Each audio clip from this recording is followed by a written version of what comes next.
Hey, soldiers, it just didn't work out between Apple and Goldman Sachs. You know, they had the arrangement for a credit card and high yield savings account.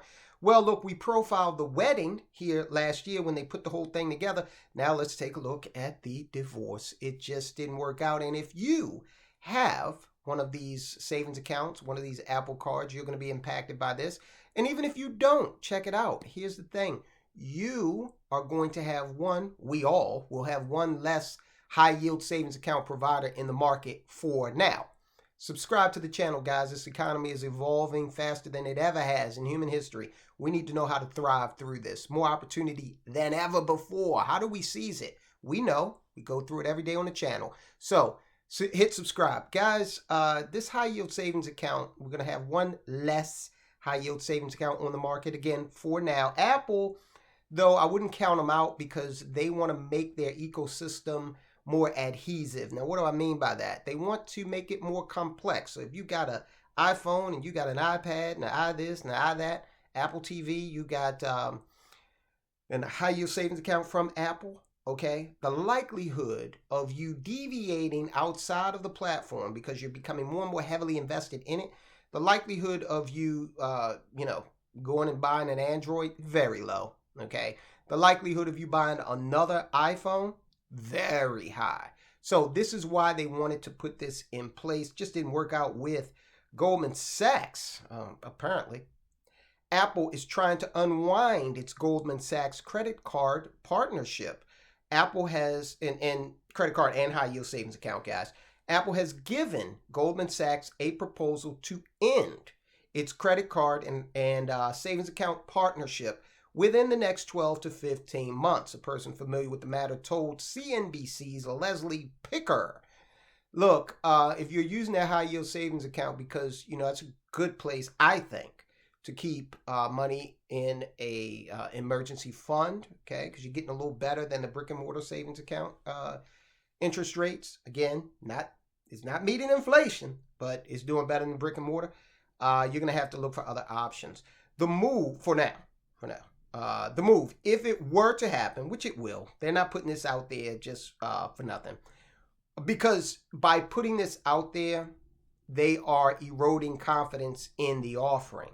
So Apple, traditionally tight-lipped, Goldman Sachs, a company that is on top of its game in terms of public relations, they wouldn't be putting this out here if it wasn't going to happen.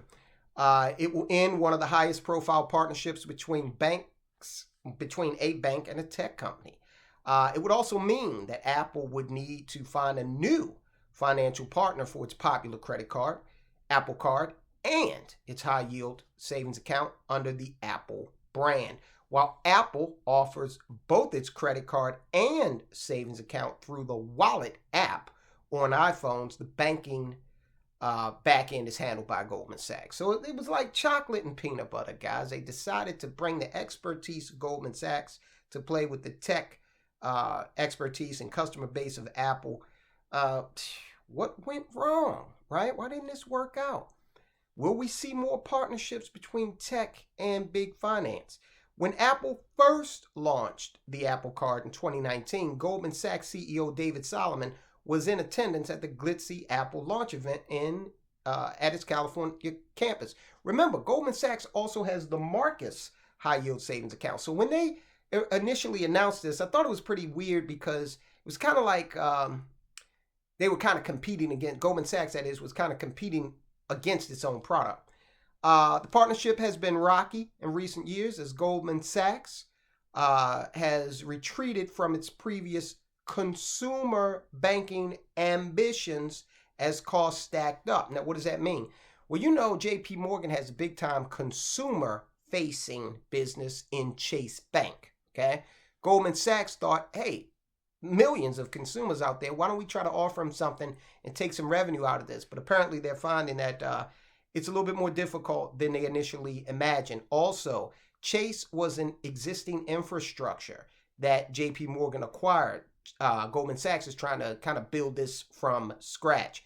Maybe they're going to try to acquire one of these banks out there, as banking has been having some difficulty in recent years, right? Goldman has also faced scrutiny from regulators into how it handles refunds and billing errors. Okay, so Nothing nefarious going on. It's just the complexity of the consumer, right? You got a lot of people, a lot of money going back and forth, and they've got to have the infrastructure to handle that. Apparently, they being Goldman Sachs, were not ready for that.